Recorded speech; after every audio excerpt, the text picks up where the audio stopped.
언제부터 볼 수 있을까요? 뭐 퇴근하면 집에 미쳤네요. 실장님 믿을게요. 잘 부탁드립니다.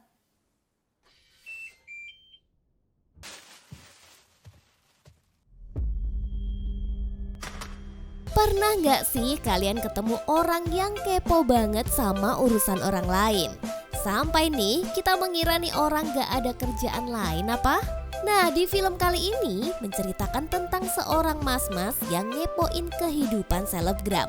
Namun apesnya, dia sampai berujung pada membahayakan nyawanya sendiri. Karena ternyata selebgram ini adalah seorang psikopat. Seperti apa kisahnya? Inilah dia, Following. Mas-mas satu ini bernama Gu Jungtae. Dia bekerja sebagai agen properti di sebuah perusahaan yang cukup terkenal. Namun, ada satu kebiasaan unik yang dimilikinya. Dia sangat suka mengamati kehidupan orang lain dan ngikutin apa yang dilakukan orang di sekitarnya, alias orang yang super kepo. Meski begitu, dia menikmati pekerjaannya dengan sepenuh hati. Tugas utamanya adalah mengelola properti milik orang lain yang ingin disewakan. Banyak pemilik properti yang mempercayakan diiklankan oleh Jungtae. Karena dia sudah dikenal dengan reputasi yang baik. Apalagi testimoni positif yang sering dia temui di internet membuat namanya semakin dikenal. Pada suatu hari, Jungtae sedang melaksanakan tugasnya seperti biasa. Setelah salah satu penyewa properti kliennya pindah, Jungtae memutuskan untuk mengunjungi rumah itu secara diam-diam. Tindakan yang dilakukan oleh Jungtae sebenarnya bisa dianggap ilegal ya, tetapi dia merasa tidak ada yang salah dengan itu. Dia hanya menyusup ke dalam rumah dan memeriksa keadaan serta memastikan semuanya baik-baik saja. Jika ada perabotan yang rusak, Jungtae akan segera memperbaiki. Bahkan barang-barang yang sudah tidak terpakai dia ambil begitu saja.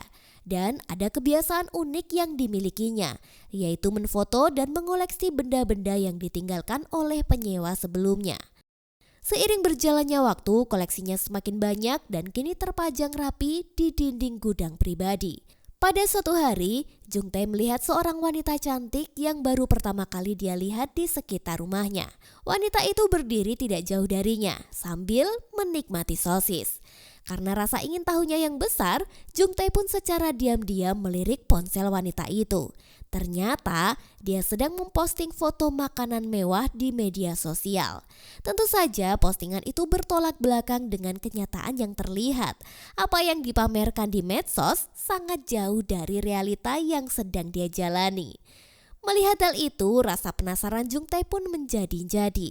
Dia mulai mengikuti wanita itu secara diam-diam, bahkan hingga dia mengetahui rumahnya dan lantai tempat dia tinggal. Setelah itu, Jungtae memasuki gedung dengan mencari kotak surat yang terletak di lantai 3. Di sana dia menemukan sebuah surat dengan nama Hansora. Penasaran dengan nama itu, dia pun memutuskan untuk mencari akun Instagramnya dan berhasil menemukan. Di profil Hansora, Jungtae menemukan banyak sekali postingan yang menunjukkan betapa dia sangat suka dengan barang-barang mewah dan seringkali menikmati makanan di restoran kelas atas. Gak hanya itu, ada juga beberapa postingan lama yang memperlihatkan Hansora memiliki kepedulian sosial yang tinggi dan sering terlibat dalam kegiatan penyelamatan hewan. Dengan jumlah like dan komentar positif yang banyak, Jungtae bisa menyimpulkan bahwa Hansora adalah seorang influencer dengan citra yang sangat baik di mata publik. Rasa penasaran Jungtae terhadap sosok Hansora semakin membara. Dia tidak bisa berhenti mengamatinya dan ingin tahu bagaimana kehidupannya di luar dunia maya. Setiap hari dia mengikuti, melihat Sora memberi makan kucing dan jalan-jalan dengan anjing peliharaannya. Bahkan sekarang, rasa keponya ini jadi berubah seperti obsesi. 차려입고 카페에서 셀카 이런 건 그녀의 본 모습이 아닐 겁니다. Di hari berikutnya, saat Sora sedang pergi, kesempatan itu tidak dilewatkan begitu saja oleh Jungtae. Diam-diam dia mencoba masuk ke dalam rumah Sora dan menebak-nebak password pintu depan. Tapi usahanya gagal. Tidak menyerah, dia pun mencari cara lain, yaitu mengkopi sidik jarinya. Namun setelah mencoba, ternyata usaha kali ini juga berakhir dengan kegagalan. Keesokan harinya, tak diduga, Sora datang langsung ke kantor dan ingin bertemu dengannya. 사장님? 안녕하세요. 앉으시죠. 아, 네. Rupanya Sora ingin menggunakan jasa Jungtae untuk membantu menawarkan apartemennya karena dia berniat pindah dengan alasan urusan pekerjaan. Dengan ramah, Sora menyerahkan berbagai surat yang diperlukan untuk mempermudah calon penyewa. Dia lalu memberikan kunci cadangan apartemennya kepada Jungtae. Hal ini jelas membuatnya merasa sangat senang dan makin kepo dengan kehidupan asli si selebgram cantik ini. Malam harinya, Jungtae ingin melihat-lihat isi apartemen Sora. 저게네. 많이 봤죠. Dia mulai memotret barang-barang milik Sora dan memperbaiki beberapa kerusakan yang ada di sana. Saat mengamati, dia menemukan kabel yang putus. Sayangnya, dia tidak bisa segera memperbaiki. Tak hanya itu, dia juga membersihkan wastafel yang tersumbat banyak rambut dan sepasang lensa mata. Namun, aksi Jungtae tidak berhenti sampai di situ. Dia juga rajin mengikuti segala aktivitas Sora di media sosial, melihat setiap postingan, dan nontonin semua live streamingnya. Setiap detail yang dia temui semakin membuatnya penasaran. Keesokan harinya, Jungtae kembali ke apartemen itu dengan niat untuk memperbaiki kabel yang sebelumnya putus. Namun begitu dia memasuki ruangan, Jungtae langsung syok melihat tubuh Sora yang tergeletak di sofa dan dipenuhi darah. Jungtae pun terkejut, wajahnya langsung berubah pucat dan seketika dia ingin menghubungi polisi. Tetapi kemudian dia sadar, dengan tindakan ilegalnya memasuki rumah Sora tanpa izin, justru itu akan menjeratnya sebagai seorang tersangka. Setelah merenung, dia pun memutuskan untuk meninggalkan tempat itu dengan cepat dan menghapus semua jejaknya. Kebetulan, pada malam yang sama ada pasangan suami istri yang ingin melihat apartemen. Jungtae pun memanfaatkan kesempatan itu dengan berpura-pura menghubungi Sora dan mengajak mereka untuk ikut serta melihat apartemen. Dalam pikirannya, dia berharap ini bisa menjadi cara untuk melaporkan kejadian itu ke polisi tanpa harus bisa terlibat. Namun, saat kembali ke apartemen, Jungtae kembali dibuat terkejut. Dia melihat ke dalam dan menemukan ruangan itu dalam kondisi sangat-sangat bersih, tanpa tanda-tanda kekacauan ataupun kejadian buruk yang baru saja terjadi. Tubuh Sora sudah menghilang dan semuanya tampak seperti biasa. Jungtae pun merasa sangat bingung, seolah-olah kejadian ini tidak pernah terjadi sama sekali. 4 hari telah berlalu namun Jungtae masih merasa bingung dan cemas. Tidak ada kabar apapun tentang kematian Sora. Ketika tiba di kantor, dia mendapati sebuah amplop merah yang tergeletak di mejanya. Dengan hati-hati dia membukanya dan menemukan beberapa foto-foto dirinya yang sedang diam-diam mengintip serta foto Sora yang mengerikan. Dan di antara foto-foto itu ada juga gambar sehelai rambut yang sangat mencurigakan. Dia takut jika itu adalah rambut miliknya yang tercecer di tempat kejadian. Saat dia berusaha menenangkan diri, kabar buruk lain pun datang. Dia diberitahu bahwa tempat penyimpanan abu mendiang ibunya telah dihancurkan oleh seseorang. Rasa takutnya pun semakin besar dan langsung ingin mengeceknya.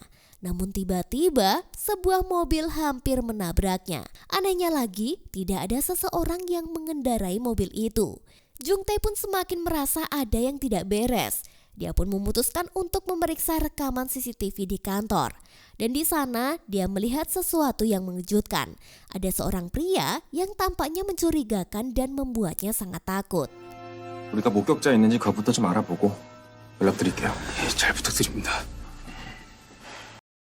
Di kantor polisi, seorang selebgram cantik bernama Horugi melaporkan bahwa Sora telah menghilang beberapa hari yang lalu.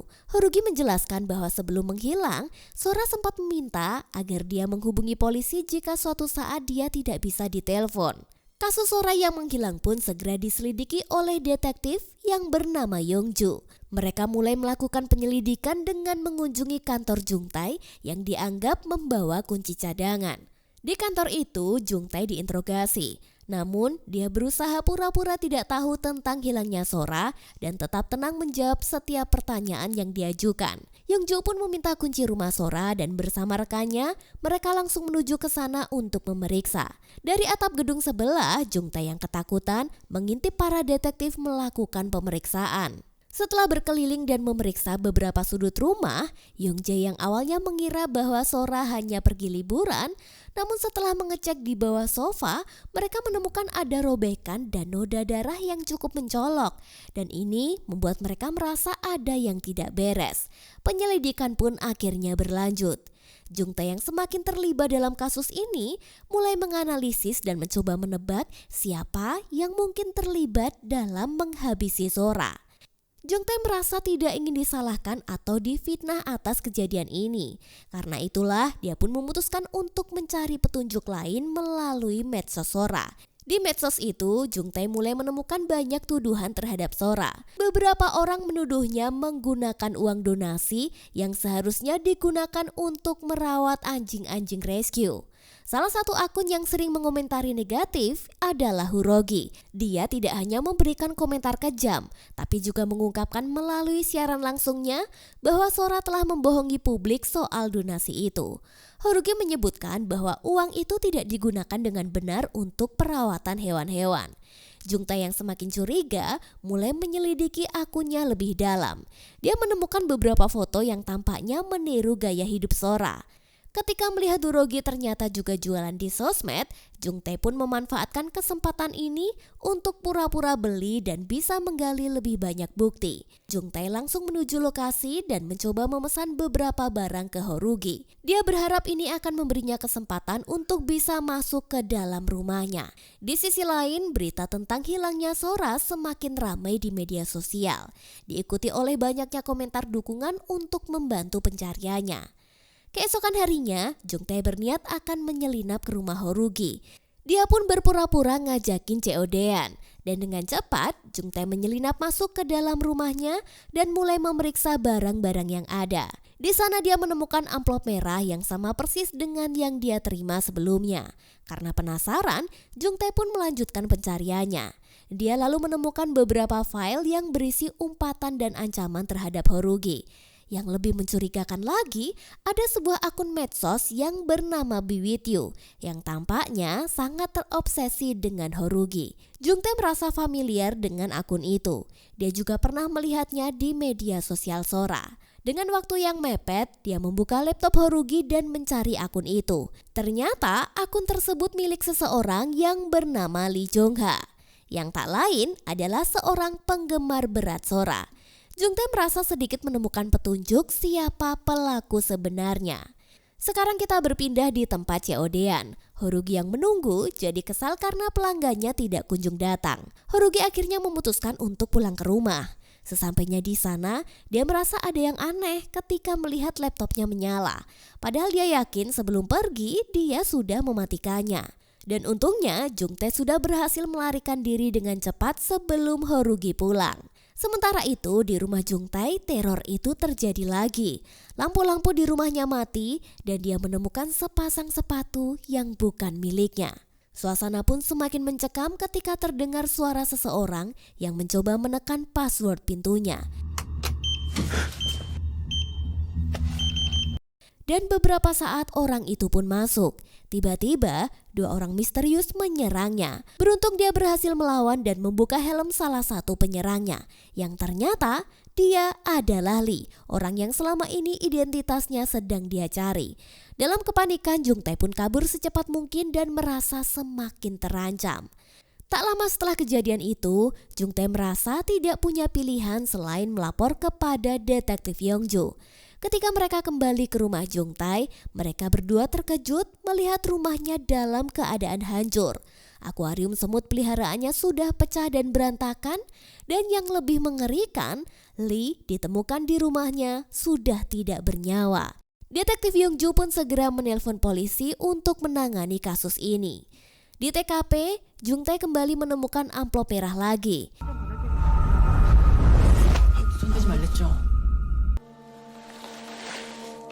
Yongju membuka amplop itu dan mereka berdua terkejut saat menemukan foto-foto Lee bersama dengan Jungtae. Dan dengan cepat dia pun akan ditangkap. Namun dia pun mencoba melawan dan berhasil melarikan diri. Penyelidikan mengungkapkan bahwa Lee memiliki catatan kriminal termasuk kejahatan menguntit dan kejahatan di medsos. Ternyata Harugi pernah melaporkan Lee kepada polisi setelah dia merasa diancam. Sementara itu, di tempat lain, Harugi sedang melakukan siaran langsung. Dia memviralkan ke publik bahwa Jung Tae, pemilik agen properti yang terkenal itu, adalah orang yang menguntit Sora. Hal itu pun langsung menjadi perbincangan ramai. Dan situs web milik Jung Tae diserang netizen dengan komentar-komentar jahat. Semua itu membuat Jung Tae semakin frustasi, seolah-olah tidak ada jalan keluarnya. Jung Tae memutuskan untuk pergi ke studio milik Lee. Setelah beberapa waktu mencari, dia akhirnya menemukan studio itu berkat petunjuk dari seorang nenek yang memberitahunya bahwa memang seorang wanita sering keluar masuk di tempat itu. Di dalam studio, Jung Tae terus mencari info yang bisa membantu dirinya. Saat mencari di sekitar, dia justru menemukan secari kertas bertuliskan alamat tempat penyimpanan mendiang abu ibunya. Merasa ada yang janggal, dia pun bergegas menuju lokasi itu untuk mengambil abu ibunya. 둘만의 시간을 주세요. 딱 5분만이에요. 감사합니다.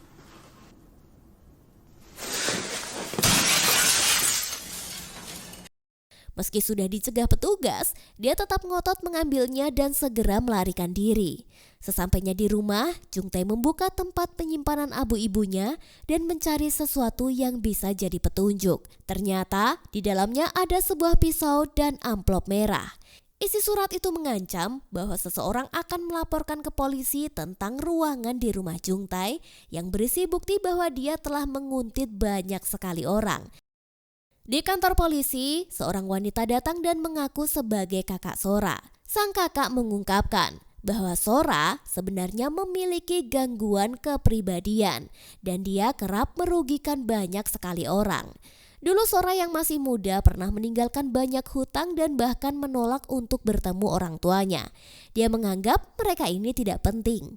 Selain itu, sang kakak juga menceritakan bahwa Sora pernah berniat menjual adiknya yang memiliki disabilitas demi mendapatkan uang. Sekarang kita berpindah ke rumah Harugi. Dia tengah melakukan live streaming lagi untuk menggalang dana yang akan digunakan untuk menggugat Jung Tae.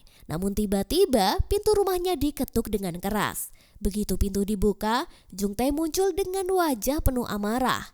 Dia langsung menuntut Harugi untuk mengakui bahwa dia dan Lee adalah komplotan yang harus bertanggung jawab atas kematian Sora.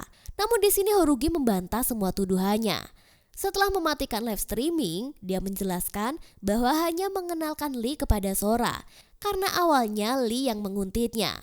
Harugi mengaku memberitahu Lee tentang akun media sosial Sora agar Lee berpindah fans ke Sora, yang ternyata hal itu malah berhasil. Harugi juga mengungkapkan bahwa selama ini dia sengaja menebar umpatan dan komentar negatif terhadap Sora untuk sebuah settingan belaka. Jika sosmed mereka ramai, maka akan makin banyak orang yang lebih simpati kepadanya. Harugi bahkan mengaku bahwa dia mendapatkan bayaran dari Sora untuk menjalankan settingan itu. Plot twistnya lagi, amplop merah yang sering dia temukan adalah milik Sora. 소라 건데? 소라가 나한테 돈 줄 때 걷다 넣어서 주는 건데. Kini kecurigaan pun beralih ke siapa sebenarnya sosok Sora ini. Tiba-tiba tanpa sengaja dia mencium parfum lotion yang sangat familiar. Aroma itu sama seperti lotion yang dipakai Sora. Scene lalu berpindah ke masa kelam hidup Sora di masa lalu. Jadi Sora tumbuh dalam keluarga yang serba kekurangan. Dia merasa terperangkap dalam kemiskinan dan bertekad melakukan segala cara untuk keluar dari situasi itu.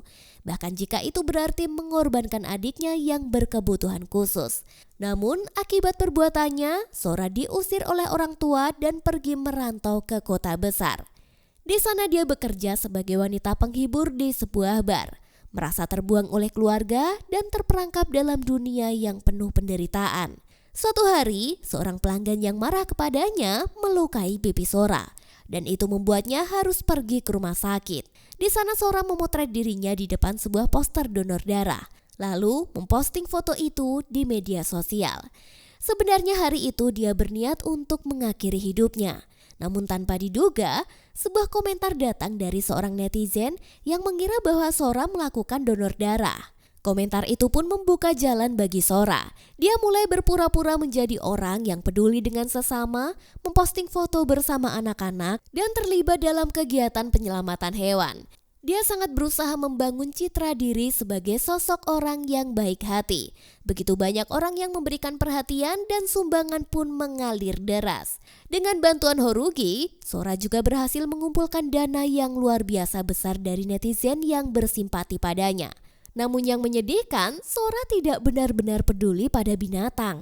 Semua itu hanya untuk menaikkan popularitasnya. Dia merekam video kucing yang kesakitan dan pura-pura sedang menyelamatkannya. Namun saat sedang melakukan live, dia menyadari jika ada seseorang yang mengikutinya. Dialah Jungtai. Disinilah ketakutan mulai merasuk ke dalam diri Sora. Dia merasa terbongkar dan mulai khawatir jika sifat aslinya akan diketahui netizen. Di sebuah kafe, Sora berfoto dengan tas milik orang lain. Tapi lagi-lagi, dia tidak sengaja melihat Jungtai yang mengikutinya. Dari sana rasa takutnya pun semakin besar. Dan dia bertekad untuk menghapus ancaman yang ditimbulkan oleh Jungtai. Sora pun mulai mengikuti jejaknya, mencari info pekerjaan, alamat rumah, bahkan berhasil menemukan password rumahnya. Sora kemudian memanfaatkan Lee yang memiliki perasaan padanya. Dia diminta untuk membantu dalam aksinya ini. Hari itu, dia sengaja melukai dirinya dengan pisau untuk mengambil darahnya. Ini adalah sebuah taktik yang dia lakukan untuk menutupi semua kebenaran yang terjadi. Sora berusaha menjaga citra yang telah dibangunnya dan terus melanjutkan permainan manipulasi yang sudah dia mulai. Hari itu akhirnya tiba. Dia berpura-pura dihabisi dan yakin bahwa Jungtai tidak akan berani menyentuhnya. Dan seperti yang dia duga, rencana Sora berjalan dengan mulus. Dia memotret dirinya sendiri dalam kondisi seolah-olah telah terbunuh.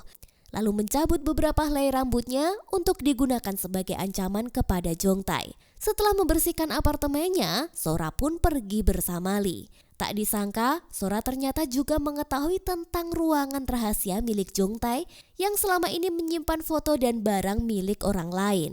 Dan sebagai bagian dari taktiknya, Sora dengan sengaja membumbui pisau dengan darah dan mengirimkannya ke Lee. Dia memerintahkannya untuk meneror Jungtai dan menaruh pisau itu di tempat penyimpanan abu. Sora kemudian mengedit foto yang melibatkan Lee dan Jungtai seolah memang mereka saling kenal. Pada malam yang direncanakan, saat Lee menyelinap di rumah Jungtai, dia berniat menghabisinya. Namun, rencana itu gagal karena Jungtai berhasil kabur dan mengenali identitas Lee. Lee yang marah dan panik, khawatir jika Jungtai melaporkan semuanya kepada polisi. Sora pun berusaha menenangkan Lee dengan cara ini.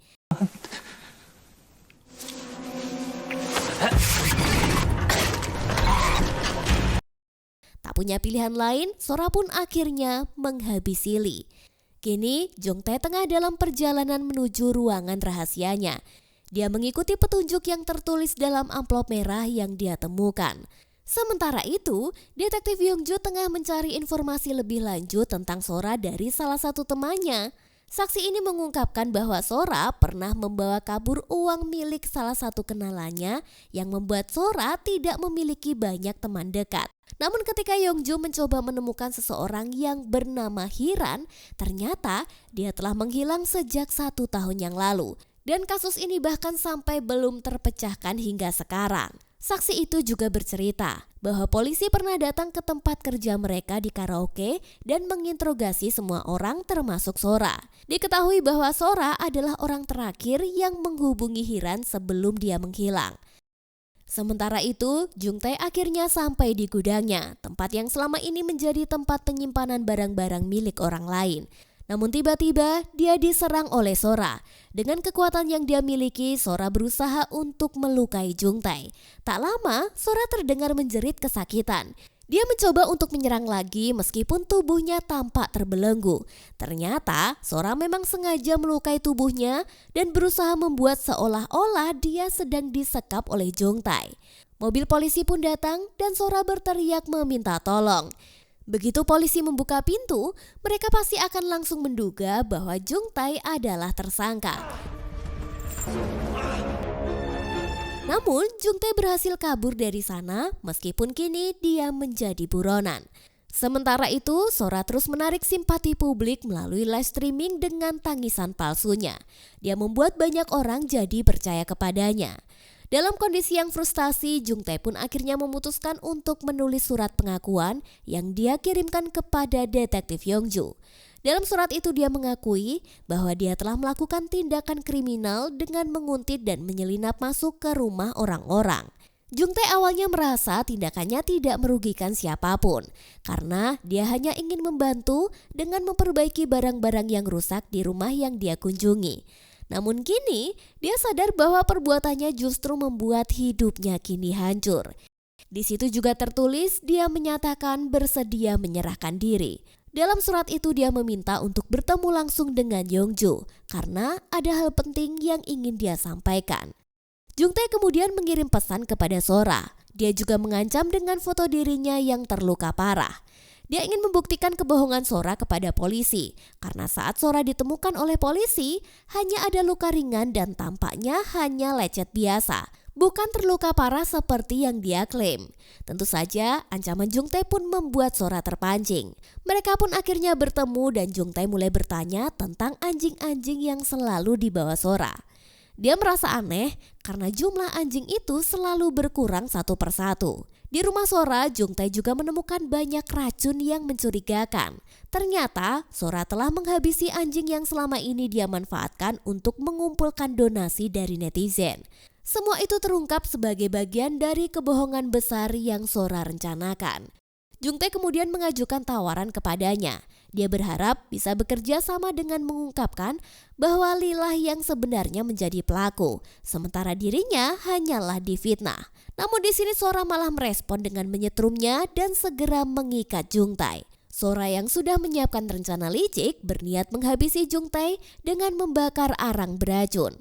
Namun Jung Tae tidak menyerah. Dia berusaha memancing Sora untuk mengakui siapa yang benar-benar menghabisi Lee.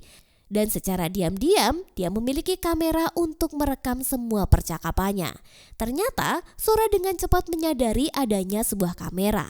Tetapi di sini Jung Tae tidak menghentikan aksinya.